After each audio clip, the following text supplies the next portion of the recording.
Om Namo Bhagavate Vasudevaya. Om Namo Bhagavate Vasudevaya. Reading from Srimad Bhagavatam, Canto 10, Chapter Krishna chastises the serpent Kaliya, text number 47 and 48.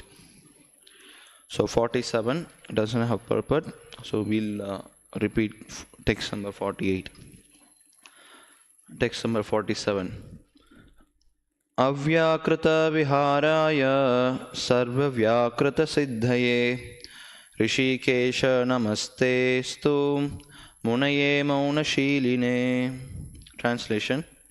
O Lord Rishikesha, Master of the senses, please let us offer our obeisances unto you, whose pastimes are inconceivably glorious. Your existence can be inferred from the necessity for a creator and revealer of all cosmic manifestations. But although your devotees can understand you in this way, to the non-devotees you remain silent, absorbed in self-satisfaction. Text number 48. Please repeat. Para avaram gati jnaya sarva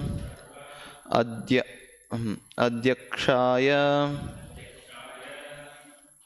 te namaha abhishvaya cha vishvaya tat drashtre asya cha hetave paravara gati jnaya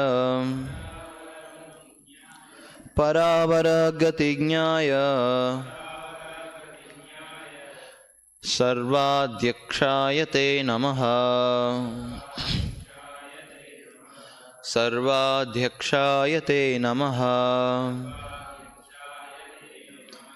avishvaya cha vishvaya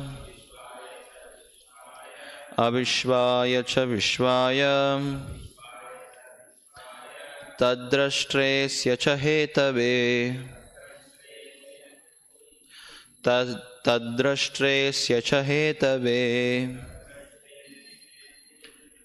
paravara jnaya sarvadhyakshayate namaha avishvaya cha vishvaya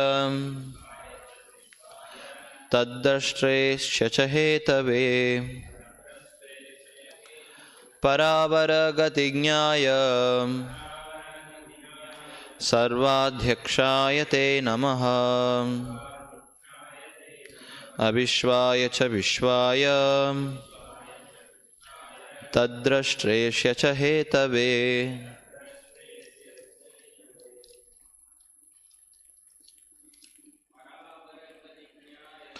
paravara jnaya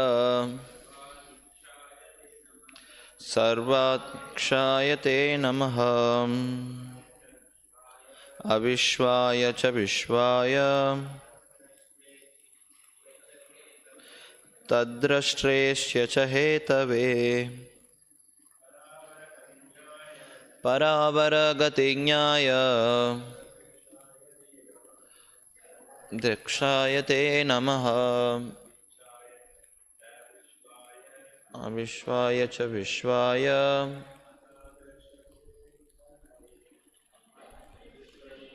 hetave paravara jnaya sarvadhyakshayate namaha avishvaya cha vishvaya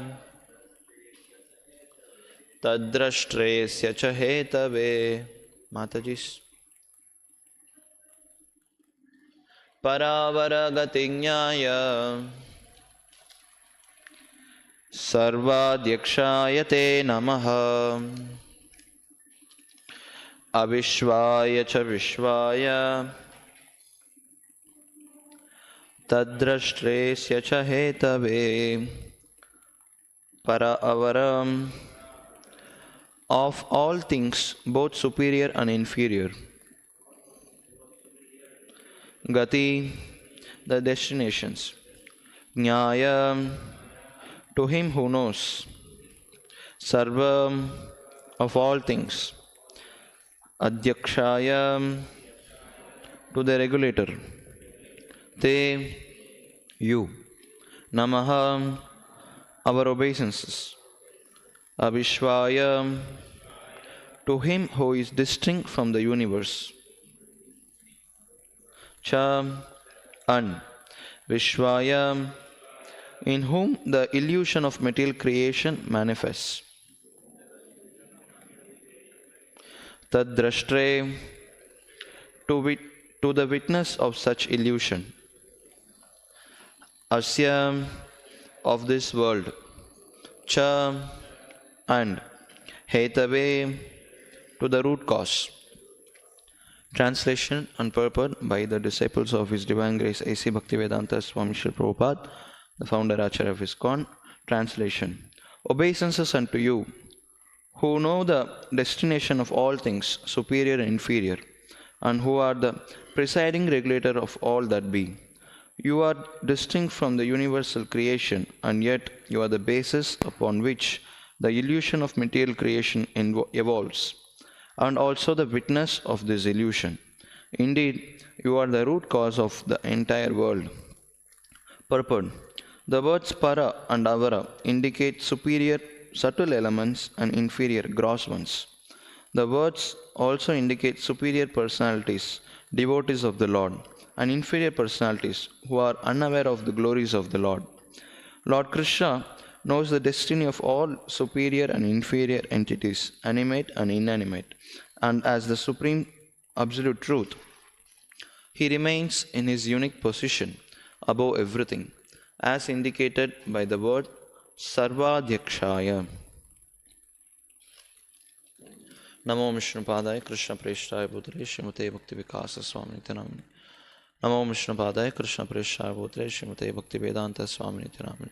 Namaste Saraswate Deve Gauravani Pracharine Nirvisesha Shunyavadi Paschati Deshatarine. Jai Shri Krishna Chaitanya Prabhu Nityananda Shri Advaita Gadadhar Shivasadi Gaura Bhakta Vrinda. Hare Krishna Krishna Krishna Hare Hare Hare Rama Rama Rama Hare Hare. Paravaragati Jnaya Sarvadhyakshaya Te Namaha Avishvaya Cha Vishvaya Tadrashtresya Cha Hetave.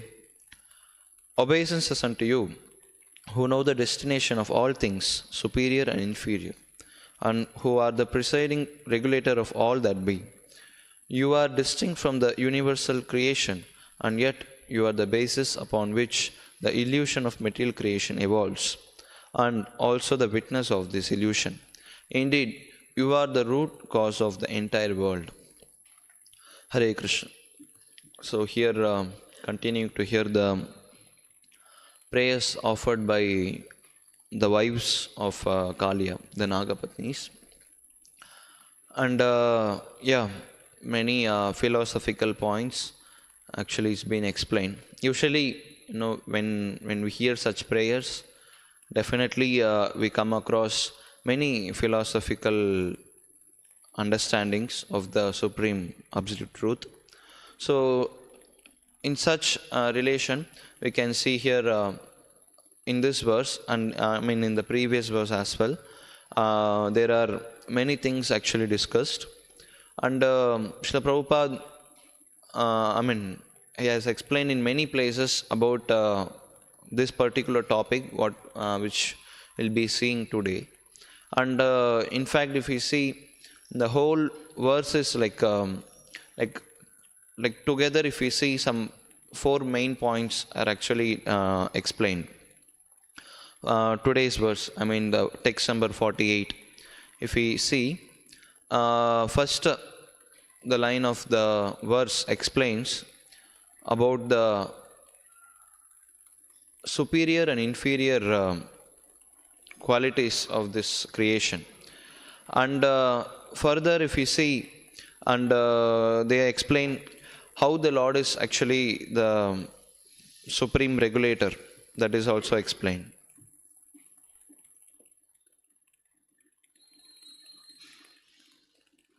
And then, yeah, so even after the Lord creates and maintains everything, so and how he is aloof from his creation, how he is um, kind of very much detached from the whole material creation, that is also explained. And that's what we see in this verse today. So basically, if we see, we can understand the flow of this verse. So usually, whenever we hear this particular context, so actually, even in Bhagavad Gita, we see this all these things actually spoken together. So if we see here, the first line explains. So the Lord is actually, He is the destination, or He is the creator, or He is the knower of all superior and inferior things. And after creating, what He does, the second line explains, Sarvadhyaksha. So we would have heard in Bhagavad Gita this famous word, Maya Dhyakshena Prakriti. So again, Adhyaksha is the word. So Adhyaksha means to regulate, or kind of to oversee. So that's what the meaning is. So when Lord creates the superior and inferior things, inferior living entities, so then what he does, he regulates everything. So that's what Sarvadhyakshaya Te Namaha. So we offer our obeisances unto you who create this universe, and after the creation, the Lord regulates. So then what he does, even after doing all this creation and regulation, still the Lord is aloof from the material creation and he is detached. So that's what the third line explains. Avishvaya cha Vishvaya. So then the fourth line is the conclusion. So even though you create and you regulate and you maintain everything, so still you are detached. Still you are aloof from this material creation. But even though you do all this, you are the root cause of everything. You are the hetave. Hetu means the source or the root. So tadrashtre syacha hetave. So that's the flow that we see here. So the Lord creates and He maintains.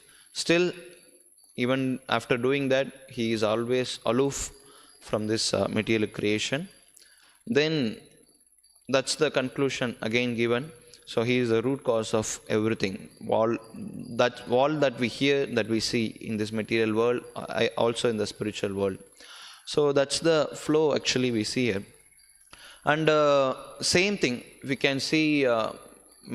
Actually, every line of this particular verse is again explained in Bhagavad Gita. So here, Parabara Gati Jnaya. So Lord is the creator of superior and inferior energies. So here Krishna is explaining in He is the destination, or He is the source. That Krishna is explaining in Bhagavad Gita.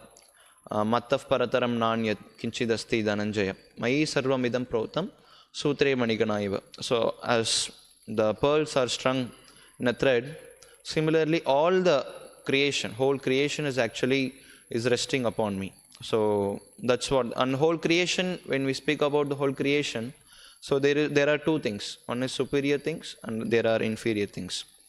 So that's what Srila Prabhupada, and Purport is also explaining. There are two things, para and avara. Usually whenever we hear para, and the opposite is apara. Apareyam itastvanyam. Apara word is also used very much. But here the word avara is used. That is also similar meaning. That doesn't make any difference. So na paraha apara.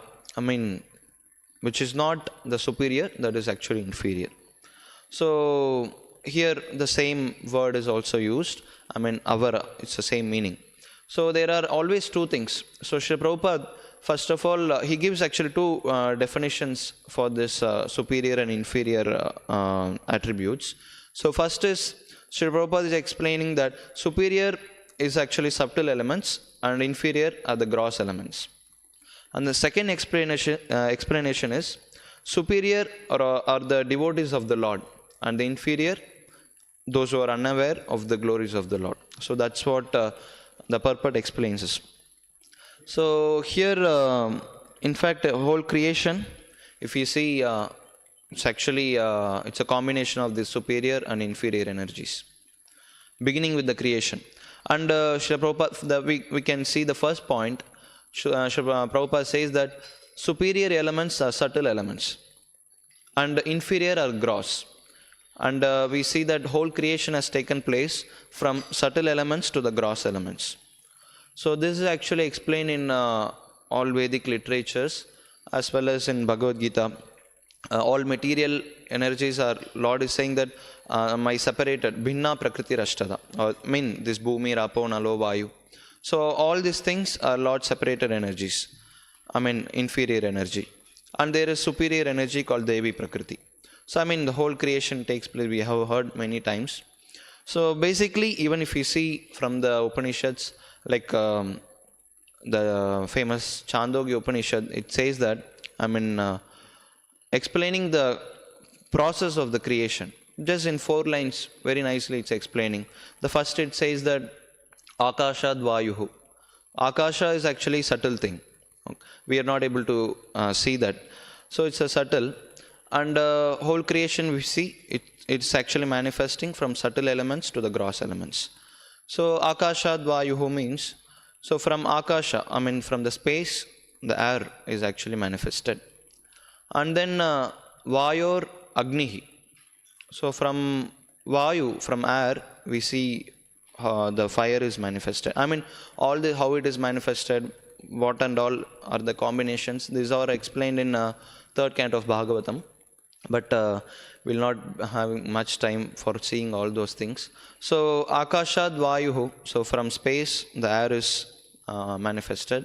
Vayor Agnihi. And Agner Apaha. Apaha means water. So water is actually coming from the fire. So then Adbhyaf Prithivi. Adbhihi means also the water. So from water comes the earth.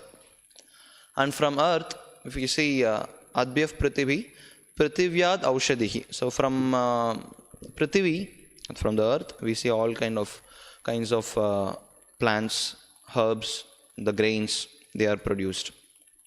Prithivya Aushadihi. Then Aushadibhyo Annam. So it is said that from the Aushadi, the plants, the grains are actually produced. So then at last comes Annat Purushaha. From grains, the living entities are actually maintained. They are sustained by that. And that's what Krishna says, Annat Bhavanti Bhutani. So in Bhagavad Gita.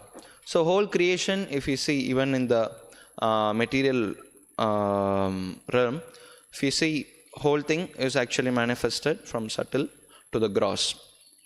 And always, if you see, the inferior nature is actually, for example, the gross nature is gross senses or gross activities. They are always subservient to the subtle things. For example, our hands, legs, our senses, they are all gross elements. They are inferior. And if you see our mind, intelligence and the ego, they are subtle. They are actually more superior to the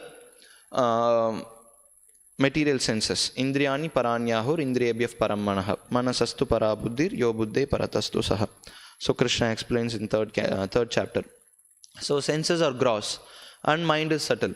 So mind is superior to the senses. Whatever the mind says, the intelligence says, senses they follow, they do. So this we know. And basically that's what the first explanation we see here. Superior energy are the subtle elements and inferior energy are the gross ones. And again the second explanation for the superior and inferior elements, Prabhupada, the purport explains that. So those who are devotees of the Lord, they are superior. And those who are non-devotees, those who are not aware of the supremacy of the Lord, they are inferior living entities. Again, the Upanishad explains that Dvau Bhuta Sargau Lokesmin. Asmin Loke. In this world, there are 2 living entities. Dvau Bhuta Sargau Loke means Daiva Asura Evacha. One part of living entities are devotees of the Lord. Other kind of living entities, they are demons. Daiva Asura Evacha. So who are demons and who are the demigods or the devotees? So the verse explains, Vishnu Bhakta Smrito Daiva. One who remembers the Lord, one who engages in the Lord's service. So they are called Daiva or the devotees. Asuras tad viparyaha. They are opposite. Who are opposite? The demons. Asuraha tad viparyaha. They are opposite to the devotees. So there are two living entities we see. So we can even now every moment we can see in this world there is a positive energy and always there will be negative energy. There will be a devotees, there will be demons. So this is the relative world. So basically the devotees are always superior to the non-devotees in whatever we take, in their activities, in their cleanliness or whatever. So devotees are always superior to the non-devotees, and that's we hear from Bhagavatam. So the non-devotees may have many material qualifications, but still he is never actually superior to the devotees. So devotee harav abhaktasya kuto mahadguna. So devotee will always have the good qualities, and non-devotees, even though they have material qualifications, they are not appreciated because material is always inferior to the superior spiritual nature that we know. So basically, when we speak of the superior and inferior nature, so what differentiates between the superior and inferior thing? So basically, the Shastra says that the consciousness is the thing which actually differentiates the superior and inferior thing. So the consciousness of devotees and the non-devotees, they are different. So devotees are superior because their consciousness is superior. Their activities are superior. So non-devotees, they are not superior, they are inferior because their consciousness is inferior. Their consciousness is in platform of animals. That's what again in another place Bhagavatam explains, Annamaya Kosha and Manomaya Kosha. So when the consciousness is always after, when we think, to earn money, to have food, to eat and to have enjoyment in life. So when we have such consciousness, so this is inferior consciousness, material consciousness. Again, when we think of serving the Lord, to know what is this world, how to come out of this material suffering. So when a person understands all this, he is in superior consciousness. So that's what again we know from Shastras that, so if we see trees, animals, they are also living entities. They are also having material body, soul is residing in their body, and they are also having consciousness. But the level of consciousness is different from the human beings. So if you see, we cannot stand for a long time in one place. And when it is too hot, we need some shade. When it's too cold, we need some warm weather.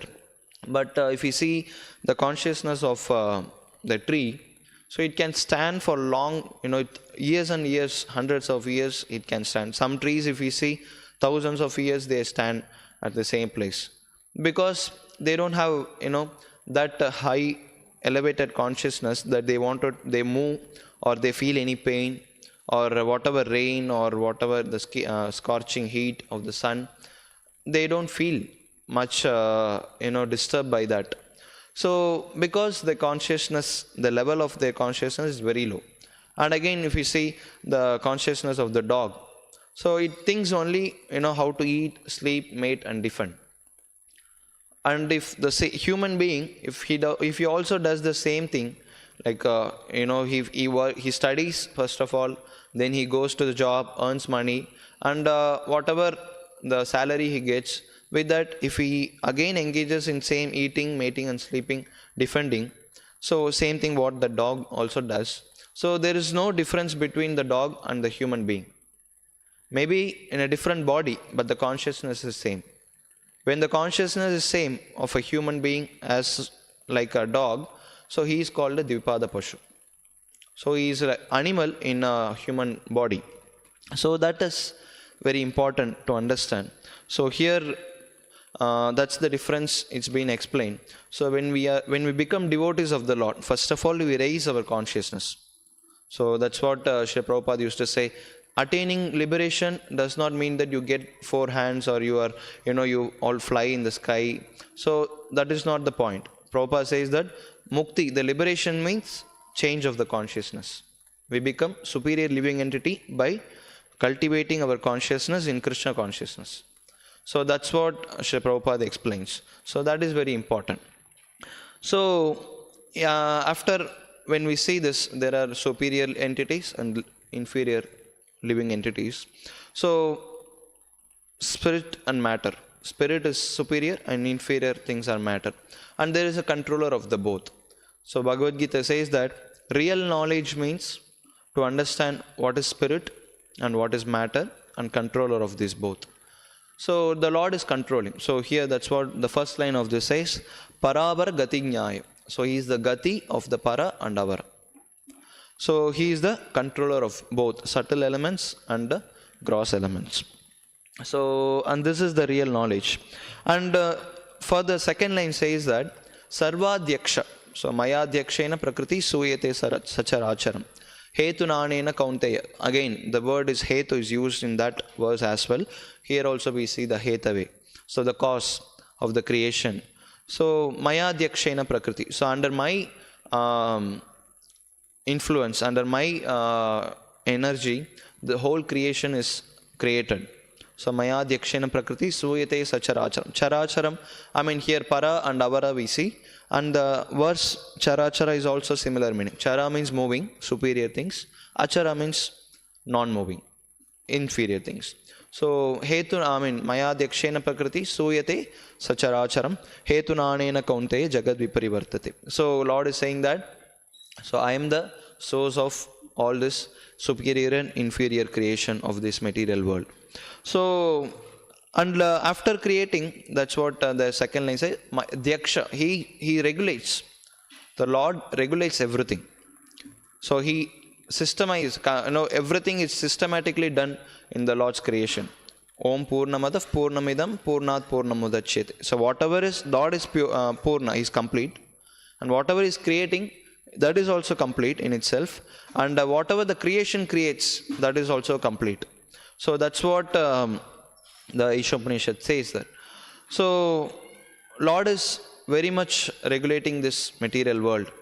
Not like, for instance, if you see from Ramayana, we would have heard Vishwamitra, yogi. So he could also create something. Of course, human being, we with our small tiny brain. So Krishna has given us the knowledge, intelligence to create some things or manipulate things, We have many gross and subtle elements. So we use this and manipulate some things we create.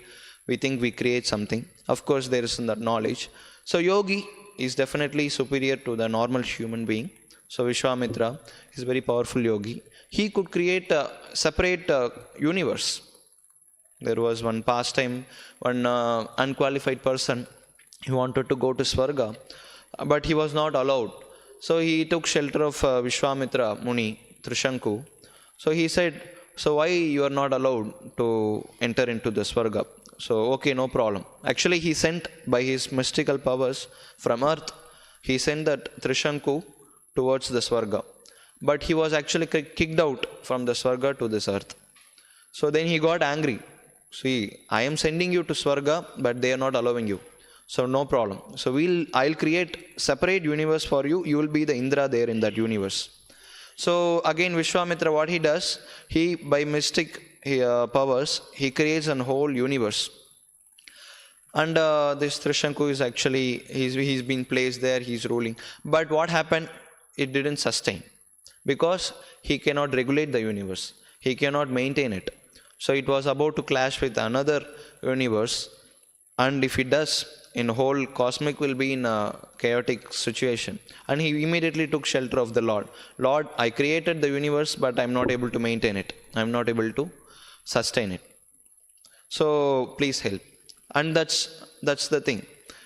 Anything whatever we see, we may create something, but the maintenance requires Sattva Guna. We need to take shelter of the Lord. Only He can maintain. So Lord is not like that. So Bhagavatam explains, I think Kapila Dev, he is explaining to his mother, Devahuti. So how he is regulating this material world. So he is saying, Madbhayad Vati Vatoyam. So because out of fear out of me, the wind blows. and the wind blows. Madbhayat vati vatoyam suryas tapati madbhayat. So out of fear of me, so the sun is actually, having this fiery quality. And he's saying, Vasati Indro Dahatyagni. So Vasati, Indra actually gives rain out of fear out of me. So again, Agni gives blazes in fire out of fear for me. And Mrityus Charati Madbhayat. What about speaking all of other elements? Even Mrityu, the death, is actually afraid of the Lord. So he's because of the Lord's superior supremacy. So we can see here every element is actually under the regulations of the Lord. If you see, take the cosmic explanations of this universe, how the Surya, how the sun is actually, rotating this universe on its orbit. So that's very amazing. And everything, whatever we see in this creation, if you see, Prabhupada used to give this example of the ocean. So everything is under control. Let's say if we take the example of ocean, so it is not crossing its limit out of the fear of the Lord. But once, because of the sinful people, whatever they do, out of the sinful reactions, sometimes it has to cross. Otherwise, there is no, balance in the society. But generally, if we see the ocean, the river, whatever it is, it doesn't cross the limits because it's all very much regulated. And how we get the rain, how the grains are produced, how the flower is having the smell, everything is actually very much regulated. So that's very important. So that's what the Nagapatnis here they say, Lord, not only you create the universe, again you have the regulations everywhere. For human beings, Lord has given Manusmriti, how the male should act, how the female should act. So everything is actually regulated. Once we, cross these limits of a human beings or, whatever, generally animals, they don't. They say there is a saying that even when the tiger, even if it is hungry, he won't eat the grass because that is meant for that. No, that's not meant for that. That's meant for cows and other animals. So animals doesn't cross the limits. But when human beings, when they cross the limits, so there is actually the reaction. So that's what the prayer is being offered. So Lord creates everything, but not only that, He maintains. So after such a wonderful creation is being created, Lord is maintaining everything. So there is a huge glory. It's when we create small thing, or like we find, let's say we found out some light or whatever, computer or smartphones, or nowadays people are very much boasting themselves, they could do so many things. So when in living entities, when they are actually glorifying themselves, nowadays if we see in social media, whole day we can hear others glory, how they glorify themselves, I did this, I did that. But that's the difference between the Supreme Lord and the living entities. Even though He created this wonderful material creation, material, even then it is actually wonderful. What to speak about the spiritual creation? We have no actually idea of all those.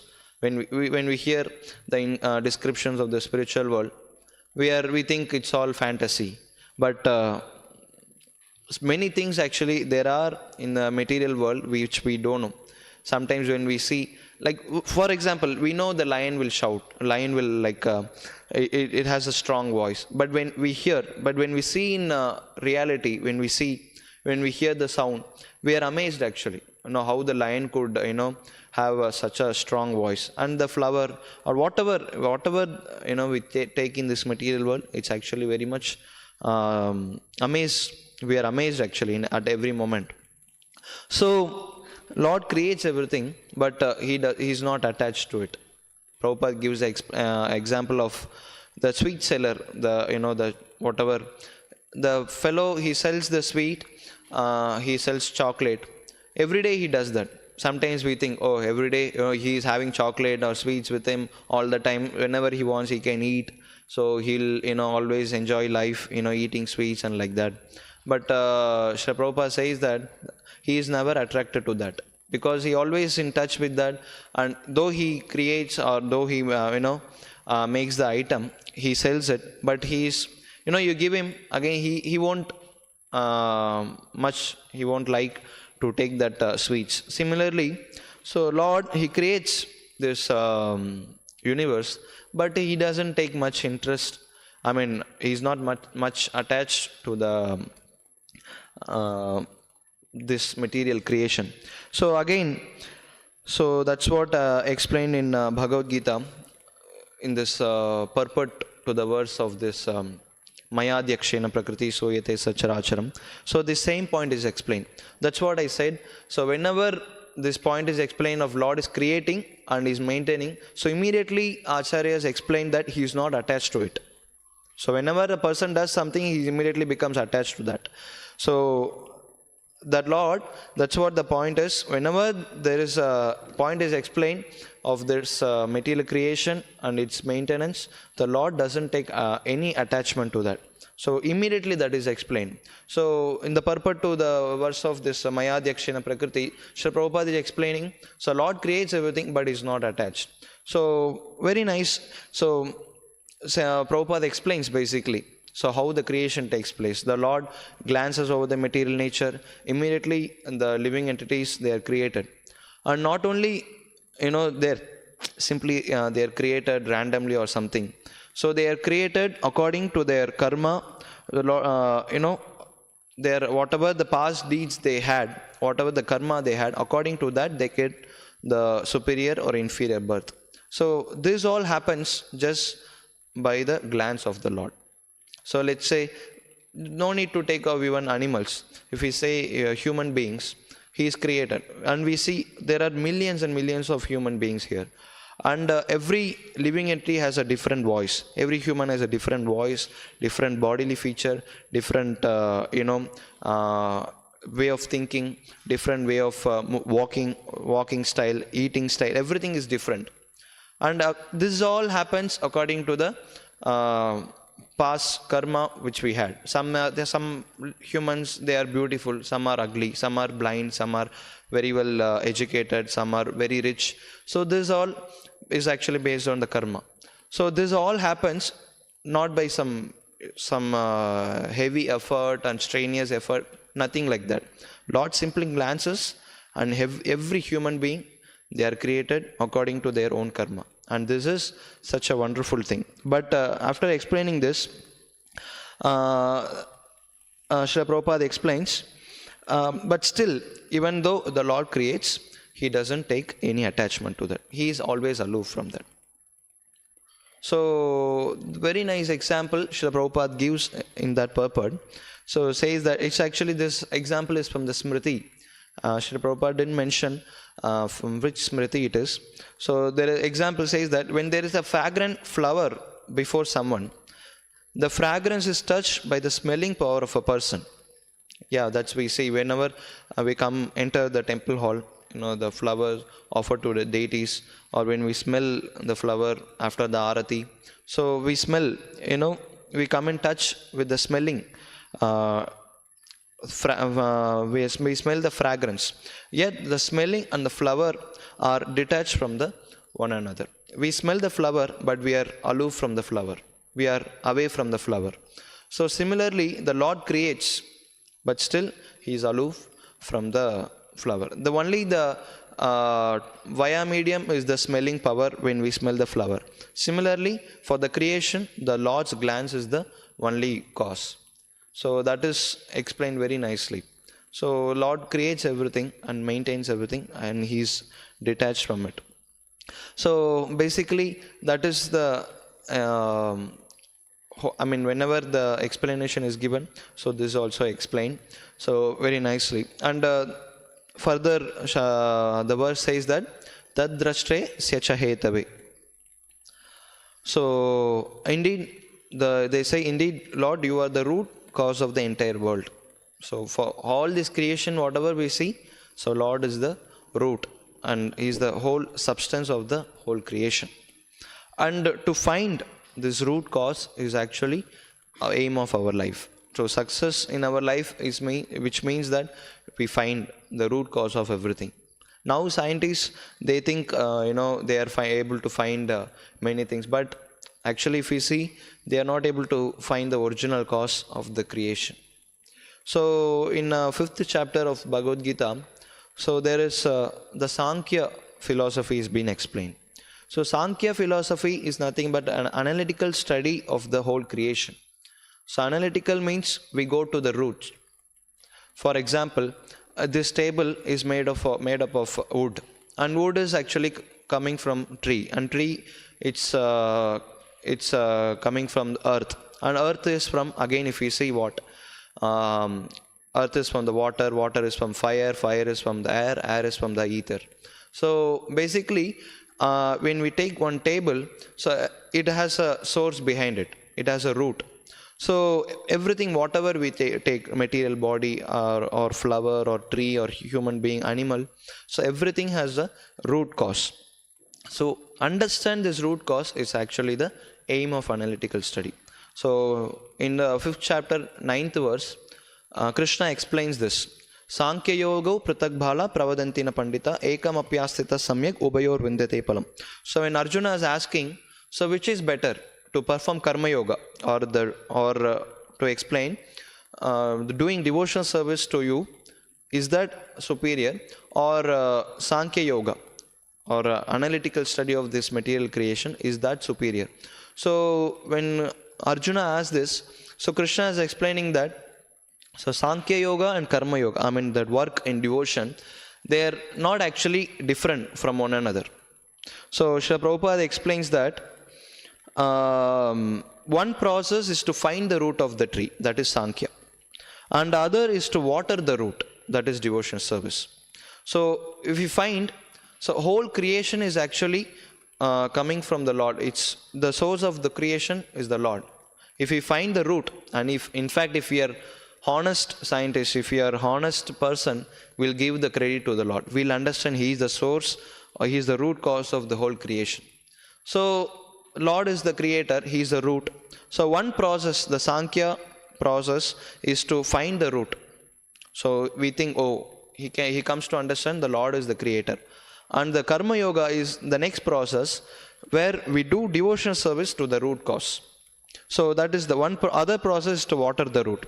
The real student of the Sankhya philosophy finds the root of the material world, Vishnu, and in perfect knowledge engages himself in the service of the Lord. So he is a devotee. So Lord says that basically there is no difference between the Sankhya and the Karma Yoga. But we at present moment, we are not that intelligent to understand everything analytically about this creation. When we actually, this is very simplified explanation given in the Upanishad. Akashad Vayor Agni Rapaha. But if we see the Sankhya, what is explaining, the every moment is calculated, and the creation, how everything is being explained. Actually, when we read, that easy we'll not be able to understand it. So that's why the easy process is being given, the devotional service. Better, the root is given. The Shastras are saying Lord is the creator of everything. Aham sarvasya prabhavo matta sarvam pravartate iti matva bhajante mam buddha bhava samanvita. I am the source of everything, material, spiritual creation, but you engage in my devotional service. So when the Shastra says Lord is the root, and the intelligent person in this Kali Yuga engages in Lord's service, he waters the root. But there are some people, like if we say scientists, Prabhupada gives says that definitely scientists are more intelligent than the normal people, but they miss to find the root. That's what the unfortunate situation is. So further Prabhupada explains that, so by Sankhya philosophical research, one comes to the conclusion that living entity is not part and parcel of this material world, but the supreme spirit whole. Consequently, the spirit soul has nothing to do with the material world. His action must be in some relation with the Supreme. So this is the understanding of the Sankhya. So he understand, oh, we are suffering in this material. Whatever I try to enjoy, but still I don't get the happiness from the sense objects. So what he does, so he tries to understand. So who am I? So I am the part and parcel of the Lord. By serving the Lord, I'll be happy. So that is, this knowledge is actually Sankhya. And once we get this knowledge, then we engage in devotional service. That is Bhakti Yoga. So, very profound statement Srila Prabhupada makes, that one has to become detached from the matter. And in devotional yoga process, one has to attach himself to the work of Krishna consciousness. There is two things. One is attachment, another is detachment. So when you understand the Sankhya philosophy, which means that, so this all, whatever things we see in this material world, smartphone or table or human body or wife, children, home, property, whatever it is, so this is all creation of the Lord, meant to serve in His service, and we should be actually detached from this material things. So, and the yogis do that. So they leave everything, whatever is material, they do that. They detach from the material world. But the problem is, unless you get the association of a devotee, you will not be able to progress further. So you will not be able to attach yourself to some superior consciousness. So that's what the process is. So we have to detach. Vairagya Vidya Nija Bhakti Yogam. So you need detachment, but at the same time, we have to attach ourselves to the Supreme Lord. And attachment in what? Hearing about Him, taking His prasadam, or chanting, or serving the devotees. So this, when we develop our attachment, to the Lord and His devotional service, in that way we actually pour water to the root of this whole creation, the Lord. So by that, we can make our life successful. So then we can attain the Lord, meaning to our life. Otherwise, whatever we do, it will be a, Srila Prabhupada used to say, whatever, 100% success, even in material in life, even 100% success, unless you develop the Krishna consciousness and come out of the birth, death and old age and disease, again we have to start from the zero.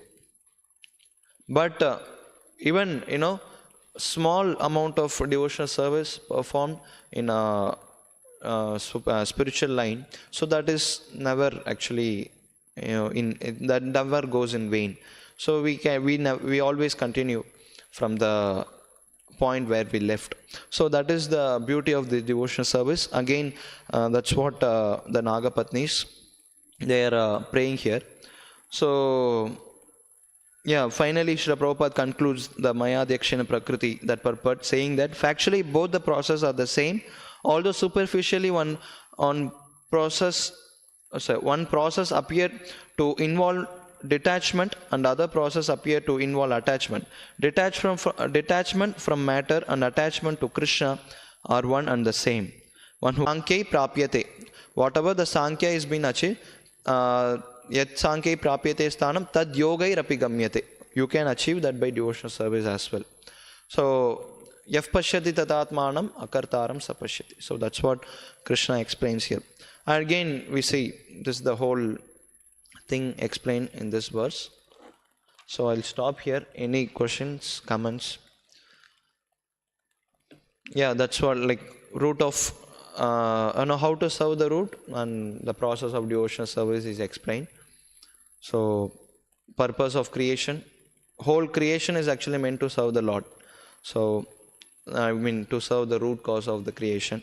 So now we have the process of hearing, chanting, serving the Lord. So all these are explained in Bhagavatam. So any questions, comments? Yes, bro.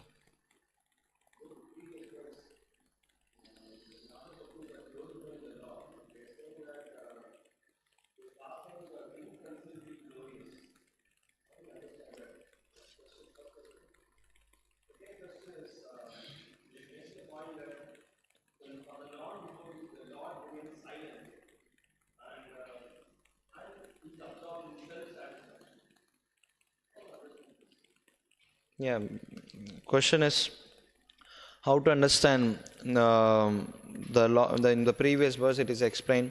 So Lord's pastimes, they are inconceivably glorious, and how to understand that. Then, yeah.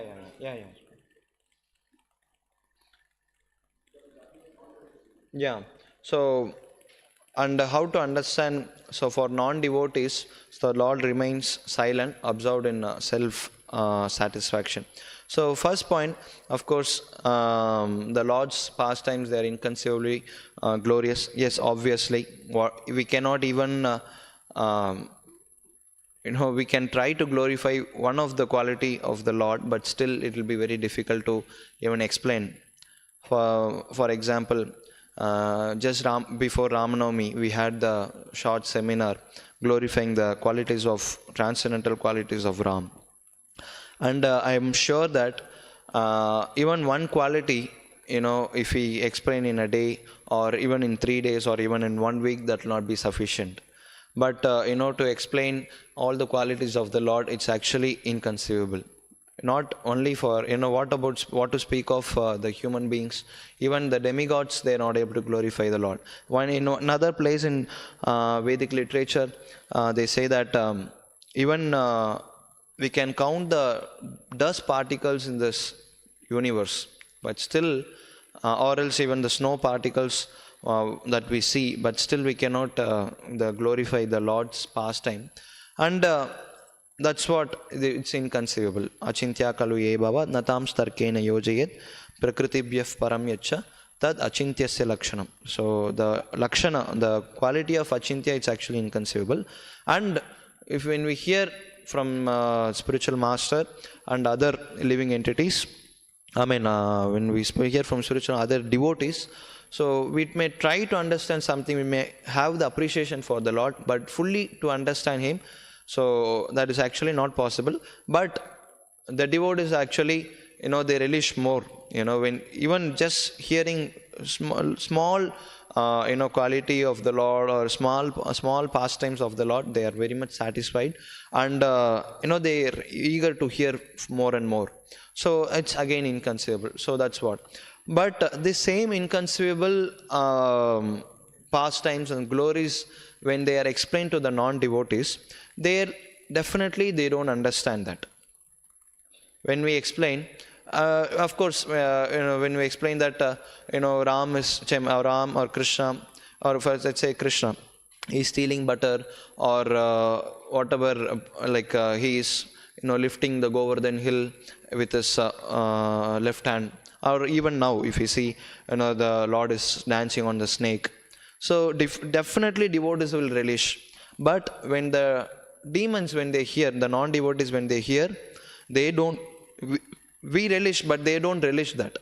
They think, they say that, Lord came, they say that he is dancing on the serpent, and he is able to lift the Govardhan. And but what he does, the Lord shamelessly is stealing gopis' clothes, or stealing butter. That's what they do. They offend. That's what previously, I myself, I have told this example in classes. When a human being, or when a sattvic person or sadhu sees a cow or calf, very beautiful, immediately we want to pat them, we want to, give some, grass or something. But when the tiger sees the cow or calf, immediately what he does, he wants to kill that, eat that. So that's the difference between a devotees and non-devotee. So to such non-devotees, the Lord remains silent. So because more you tell them, actually, more they offend. When you give Mahabharat to an atheist, what he will say? Immediately he will offend Draupadi. Immediately he is going to offend Kunti. Immediately he is going to offend Krishna.